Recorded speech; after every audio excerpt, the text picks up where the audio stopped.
75페이지. 자, 등비급수 활용 굉장히 중요한 주제인데요. 일단은 기본적으로 중요한 순서대로 정리를 해드리면 가장 중요한 거는 도형의 넓이와 관련된 겁니다. 가장 중요한 거는 얘는 뭐 수능에 매년 나오는 도형의 넓이와 관련된 주제고, 이 도형의 넓이와 관련된 것이 거의 90% 정도 나온다고 보시면 돼요. 내신이 됐건 수능이 됐건. 자, 그 다음에 두 번째로 이제 좀 마이너한 주제들이 도형 이용해서 하는 건데, 도형의 어떤 길이나 좌표 찾는 건데, 이게 사실 더 어렵게 느껴질 수 있어요. 특히 좌표 문제가. 좌표는 왔다 갔다 하고 x 따로 계산하고 y 따로 계산하고 막 이래야 돼서.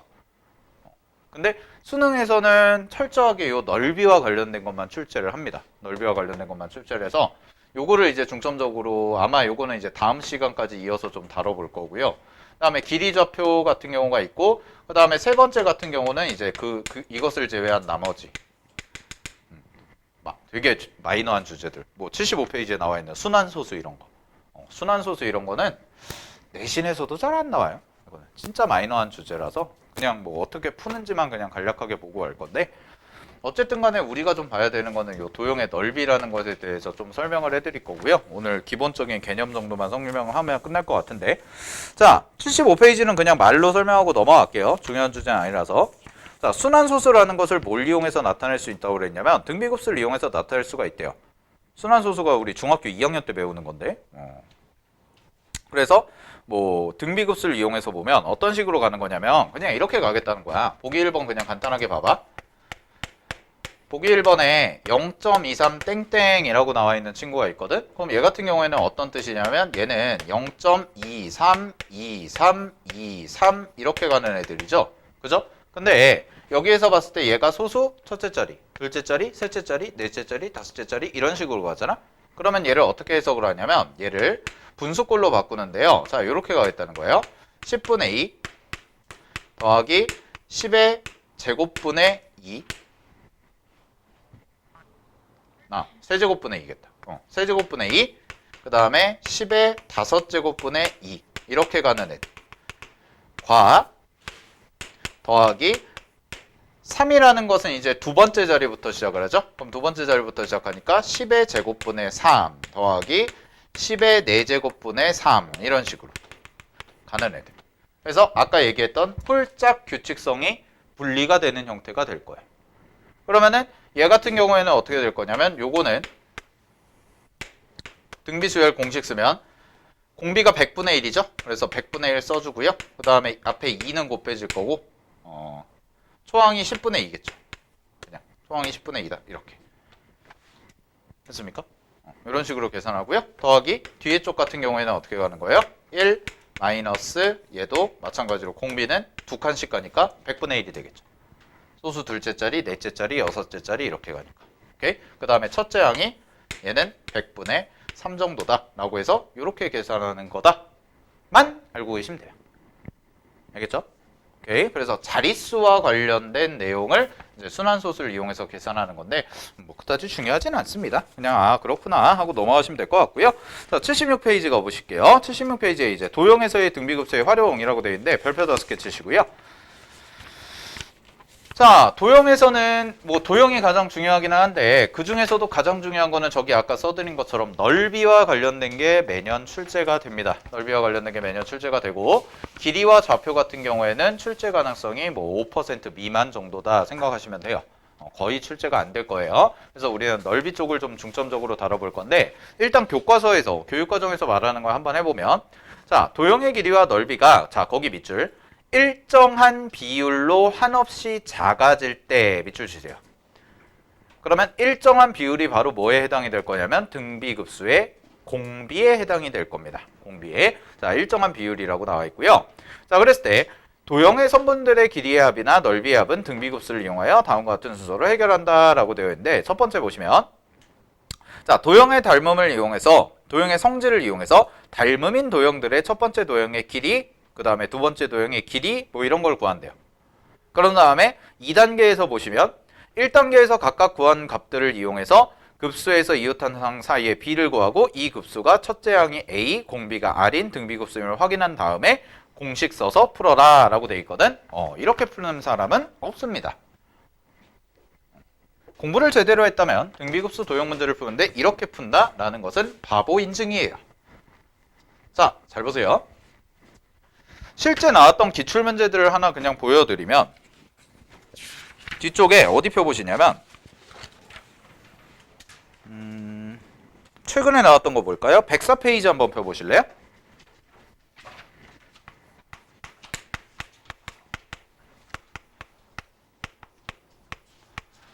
자, 104페이지에 나와 있는 문제 한번 보세요. 일단은 첫 번째, 이쪽 단원의 문제는 겁나 길어요. 일단 문제 자체가 깁니다. 겁나 길고요. 이게 2020학년도 재작년 수능 문제인데 뭐 쭉 나와 있죠. 얘기하고 있고 그 다음에 뭐 도형이 생기는구나. 근데 일정한 비율로 줄어드는구나 라고 돼 있고 색칠한 부분의 넓이를 SN이라 할 때 그거의 극한값을 구해볼래 라고 되어 있거든.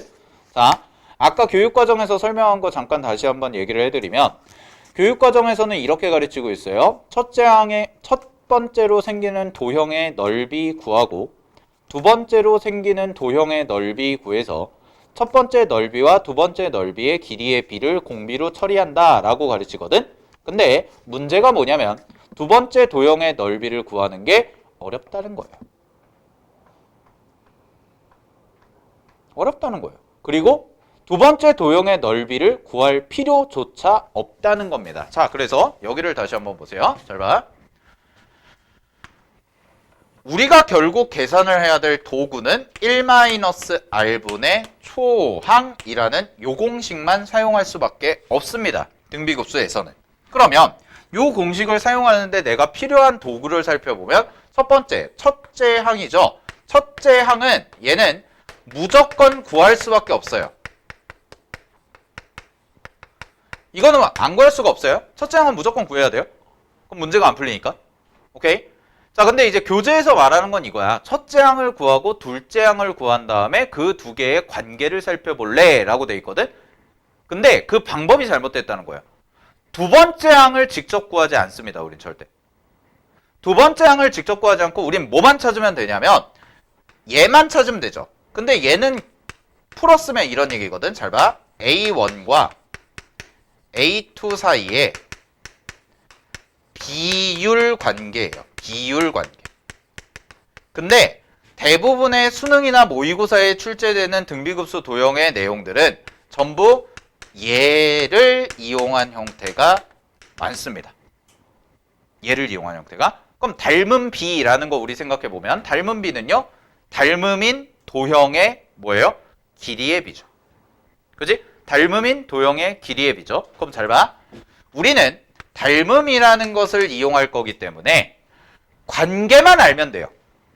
두 번째 항이 궁금한 게 아니라 우리는 첫째 항, 그 다음에 두 번째 항으로 넘어갈 때 얼마만큼이 곱해지는지가 궁금한 거기 때문에 주로 비율을 구할 때는 변화하는 비율을 구할 때는 뭘 가지고 가냐면 기본 도형의 길이나 넓이를 이용해서 우리는 비율을 찾겠다. 이게 포인트야. 그럼 기본 도형이라 하면 뭐냐? 니네가 알고 있는 일반적인 도형들. 정사각형, 직사각형, 뭐 평행사변형, 혹은 뭐 마름모, 정삼각형 이런 것들. 그런 것들은 우리가 받아들이기에 좀 어때요? 편하죠. 근데 그 104페이지에 있는 그림 보면 어때요? 굉장히 불편하죠, 마음이. 그죠? 그림만 가도 갑갑하죠. 저걸 첫 번째 항은 어찌어찌 구할 수 있을 것 같은데 어찌어찌 구해야 되고 근데 두 번째 항까지 구하려고 하니까 마음이 편치가 않다는 거예요. 근데 전혀 그럴 필요가 없다는 겁니다, 여러분들. 자, 이게 무슨 얘기냐면 잘 봐. 이렇게만 가면 된다는 거야. 여기 봐봐. 그냥 내가 쉬운 거 갖다가 예를 들어 설명해 줄게. 자, 이렇게 있어. 요렇게 정사각형이 있고요. 요 안에서 뭐 요쯤에서 요렇게 뭐 요렇게 쪼개서 여기다가 뭐 도형을 하나 이렇게 그려놨대요. 뭐 이런 식의 도형을 뭐 이렇게 그려놓고 오케이. 그 다음에 여기에서 또 여기 중점 잡고 여기 중점 잡고 여기 중점 잡고 여기 중점 잡아가지고 뭐 이렇게 해가지고 뭐 이런 도형이 생긴다고 해봐. 그럼 내가 궁금한 건 뭐냐면 이 전체 처음에 시작할 때와 똑같은 모양의 그림이 안쪽에 조그맣게 그려질 거라는 거예요. 조그맣게 그려진단 말이야 항상. 근데 전체 도형의 넓이가 줄어드는 만큼이 내가 문제에서 구하는 도형이 줄어드는 만큼의 비율과 똑같다라는 거예요. 즉 어떻게 생각하면 되냐면 여러분들 컴퓨터 잘 하시니까 컴퓨터 안에다가 내가 막 멋있는 그림을 막 이렇게 별표를 그려놨어. 야, 별표의 크기를 구하래. 근데 내가 이거를 딱 누른 다음에 클릭하면 이렇게 점점점점 생기잖아요. 그런 다음에 요 정사각형을 요만큼 축소를 했어. 이렇게 축소를 했어. 그럼 여기에서 여기로 넘어가는데 정사각형의 비율이 40%가 줄었대요. 자, 40%가 줄었대.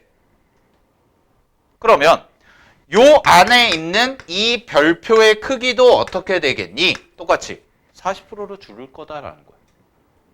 그럼 공비가 얼마냐면 이 넓이, 이 넓이, 이 넓이, 이 넓이 직접 구한 다음에 이것도 구해서 아, 두 번째 항은 이거고 첫 번째 항이 이거니까 첫째 항에서 둘째 항 넘어갈 때 이렇게 바뀌는구나 라고 구하는 게 아니라 전체 틀이 40%가 줄었네. 얘네들의 사이즈도 얼마? 40%가 줄었을 거야. 그럼 니네가 구해야 되는 건 뭐야? 이 전체 틀의 길이가 얼마만큼 변했는지 이걸 구하는 게 중요하다라는 거야.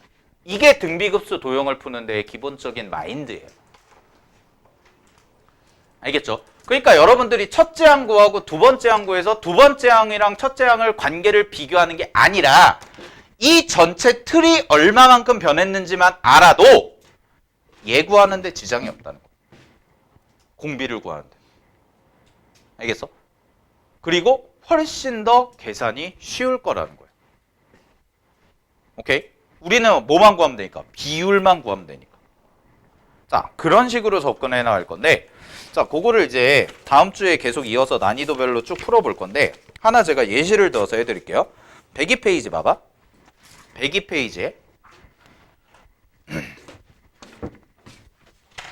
자, 그것도 이제 2011학년도에 수능에 나왔던 문제인데,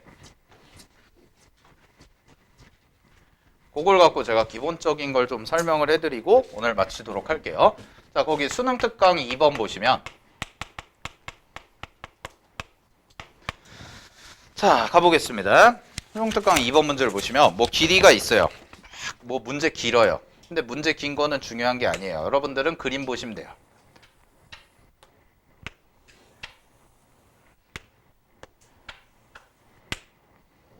자, 이렇게 지금 사각형이 있고, 잘 봐. 비율 맞죠? 네. 갑니다. 여기를 A라고 놓고요. 여기를 B1이라고 놓고, 그 다음에 여기가 M1이라고 돼 있고, N1이라고 돼 있고, 그 다음에 D1, C1 이렇게 돼 있대. 자, 그 다음에 문제에서 나와 있는 도형을 보시면 일단 여기서 대각선을 하나 이렇게 그리죠? 대각선을 그린 다음에 여기에서 활골의 모양을 하나 이렇게 만들어요. 그죠? 요 활골이 생겼고요. 그 다음에 이쪽에서도 똑같이 대각선을 이렇게 이은 다음에 이쪽에서도 활골을 하나 이렇게 만들었대요. 그래서 요 부분에 색칠된 요 넓이를 우리가 뭐라 하자? 첫 번째 그림 R1이라는 그림에 나와 있는 넓이예요. 그럼 이게 등비급수에서는 뭐에 해당이 돼? 초항에 해당이 되는 애입니다. 그럼 초항은 당연히 뭐 해야 돼요? 구할 수밖에 없습니다. 문제를 풀려면. 자, 그래서 구해 볼게요. 자, 요 길이가 얼마라고 돼 있냐면요. 문제에서 요 길이가 1이라고 돼 있죠. 그지? 자, 요 길이가 1이야. 그러면은 이거랑 서로 어떨까? 똑같아요. 합동이거든? 똑같으니까 하나 구한 다음에 두 배만 해주시면 될 거 아닙니까? 그죠? 자, 갑니다. 그럼 요 넓이는 반지름이 1이고 1이니까 여기가 중심각이 90도죠? 그죠? 그럼 부채꼴의 넓이 얼마예요? 4분의 파이죠. 그죠? 그럼 4분의 파이에서 얼마만큼 빼주면 돼요? 2분의 1만큼 빼주면 되죠. 그래서 첫째 항의 넓이는 이렇게 쓸 수 있을 것 같아요. 2배의 4분의 파이에서 마이너스 2분의 1이라는 것이다 라고 구하시면 얘가 바로 뭐가 되는 거야? 첫째 항이다 라고까지 정리가 가능하다라는 겁니다. 됐습니까? 자, 여기까지 구한 다음에요. 두 번째 그림을 봐봐. 가운데 그림. 가운데 그림을 봤더니 이쯤에서 이렇게 해가지고 이렇게 생겨서 여기서 또 이렇게 돼가지고 직사각형이 만들어진 다음에 거기에서 또 이렇게 똑같은 모양이 축소돼서 들어가 있죠. 그죠? 자, 핵심 포인트는 이거예요. 잘 보세요. 전체 그림이 있는데 그 전체 그림의 모양이 요 안으로 비율만 줄어서 똑같은 모양으로 들어가 있다는 얘기예요. 그러면 내가 궁금한 건 뭐라고? 두 번째 항이야, 비율이야? 비율이야. 이거 어디 가서 지웠네? R이라는 걸 구하는 거라고. 그럼 나는 뭐만 찾으면 되냐면 이 길이가 1이지. 그지? 이 길이에 대응되는 변의 길이가 얘란 말이야. 그럼 잘 봐. 이 길이가 1이면 이 길이를 x라고 하면 내가 구하는 공비는 1대 x라는 것의 비율만 알면 충분히 찾아줄 수가 있다는 거야. 즉 이걸 또 구하려고 하는 게 아니라 전체 틀이 직사각형인데 그 직사각형이 축소돼서 이 안으로 들어갔죠? 그럼 이 안으로 들어간 직사각형의 한 변의 길이만 구해준다면 얘랑 얘의 비율이 곧 이 그림이 여기 들어갔을 때의 비율과 똑같다라는 얘기가 되는 거예요. 알겠어요? 그게 기본 아이디어라고. 근데 이 문제 같은 경우에는 요걸 찾는 방법이 좀 참신했죠. 그 당시로 치면. 왜 참신했냐면 얘는 보조선을 그려서 하는데 일단 여기 45도고 여기 45도지? 직각 이등변이니까요. 그죠? 여기 직각이고요. 그래서 여기가 x거든? 우리 x 찾는 거잖아요. 그럼 잘 봐. 여기는 몇 x일까 생각해보면 이거 비율이 1대 2야. 가로 세로가. 그래서 여기 2x야. 이렇게까지 놓을 수 있거든? 그 다음에 요 위로 수선을 요렇게 그어. 요 위로 보조선을. 요렇게 보조선을 하나 그어요. 이렇게 뚝 끊는다는 얘기죠. 이렇게 뚝 끊고 여기서 요렇게 선을 하나 그어요. 여기서 요렇게 선을 하나 그어요. 그럼 이게 얼마냐? 1이에요. 왜 1이에요? 반지름. 부채꼴 반지름. 그죠? 그러면은 요 길이는 얼마일까 생각해보면 요 길이 얼마야? 요 길이? 2에서 3x 그렇죠. 2-3x예요. 왜냐면 얘가 x고 얘가 2x인데 여기서 뚝 끊었으니까 전체 길이 2에서 3x만큼 빼준 거죠. 그리고 요 길이가 얼마일까? 생각해보면 얘는 1-x죠. 요 전체 길이가 1이고 여기가 x니까. 그지? 그럼 1-x인데 무슨 삼각형? 직각삼각형 됐네? 따라서 1-x의 전체 제곱 더하기 2-3x의 전체 제곱을 한 것이 얼마다? 1이다. 이렇게 나오죠. 피타고라스. 그럼 이거 전개하시면은 x제곱 마이너스 2x 더하기 1 더하기 9x제곱 마이너스 12x 더하기 4되고 빼기 1이죠. 이렇게까지. 그래서 정리하시면은 10x제곱 그 다음에 마이너스 14x인가요? 14x 나오고요. 그 다음에 요거 지워지고 플러스 4까지. 이렇게 나와서 2로 나누시게 되면 5x제곱 마이너스 7x 플러스 2는 0이다가 돼요. 그럼 인수분해가 1, 5, 그 다음에 1, 2 한 다음에 마이너스 붙여서 x값이 1 또는 5분의 2라는 값이 나오는데 이 전체 길이가 1이잖아요. 이 전체 길이가 1이니까 x라는 길이가 1보다 클 수는 없죠. 1이 될 수도 없고. 그지? 따라서 1이라는 길이는 안 되고 누구만 된다? 5분의 2라는 값만 된다. 그래서 결론 잘 봐. 처음에 시작한 직사각형 한 변의 길이가 1이었어. 그리고 그거를 일정한 비율로 축소해서 끼워 넣은 직사각형의 한 변의 길이가 대응되는 변이 5분의 2예요. 그러면 닮은 비는 얼마예요? 5분의 2죠. 즉 1에서 5분의 2로 바뀌었다는 얘기는 사이즈가 똑같이 1에서 5분의 2로 바뀌었다는 얘기가 되는 거야. 문제. 길이야 넓이야? 길이요. 넓이죠. 내가 구하는 게. 그지? 내가 구하는 게 넓이죠. 그럼 길이의 비가 5분의 2니까 넓이의 비는 몇 대 몇이 되는 거야? 25분의 4로 줄어야 돼요. 제곱을 해서. 따라서 공비가 얼마가 되는 거야? 25분의 4가 되는 거예요. 이렇게 찾는 거라고. 두 번째 항 구할 필요가 없어요. 전혀. 그래서 갑니다. 답은 1 마이너스 25분의 4 분의 첫째 항이 아까 저거였죠? 그대로 대입하면 2 곱하기 4분의 파이 마이너스 2분의 1이 될 거고, 그래서 얘가 25분의 21이잖아요. 그래서 뒤집어서 곱하시게 되면 계산까지 정리하시면 얘는 21분의 25 곱하기 2분의 파이 마이너스 1이라고 해서 답이 이렇게 나올 거다라는 문제예요. 이런 스타일이에요. 됐습니까? 여러분들이 이제 연습을 해서 정리를 해야 되는 게 이런 스타일이고, 결국은 도형의 넓이를 첫째 항, 둘째 항을 구하는 경우는 거의 없다. 지금 최근에도 제가 풀어봐도 거의 없어요. 둘째 항까지 다 구하는 경우가. 사설 모의고사에서 가끔 나오는 몇 가지를 빼고는. 오케이? 그러니까 여러분들은 뭐에만 주목을 하시면 되냐면, 문제에서 처음에 주어진 도형의 모양이 그대로 얼마만큼 축소가 돼서 들어가는지만 자꾸 확인을 하고 걔를 어떻게 구할까만 고민을 하시면 되는 거예요. 아시겠습니까? 오케이. 네, 여기까지 정리하고요. 다음 시간에 이제 여기 이어서 쭉 해보도록 할게요. 다음 시간에 좀 등비급수 한 2시간 정도 더 설명해야 돼요. 되게 많거든? 양이. 워낙 중요한 주제라서. 오케이. 그래서 교재 자체에서는 뭐 따로 지금 그냥 활용 전까지만 밑에 그 발전 문제 안 푼 거 있잖아요. 뭐 그런 것만 짜잘짜잘하게 풀어보시고, 다른 종합 문제 같은 경우도 쉬운 거 같은 거는 한번 풀어보시고요. 알겠죠? 그 다음에 다음 주에 이제 도형 관련해서 좀 더 정리를 하도록 하겠습니다. 그러고 미분법 넘어갈게요. 알겠죠? 네, 고생하셨어요.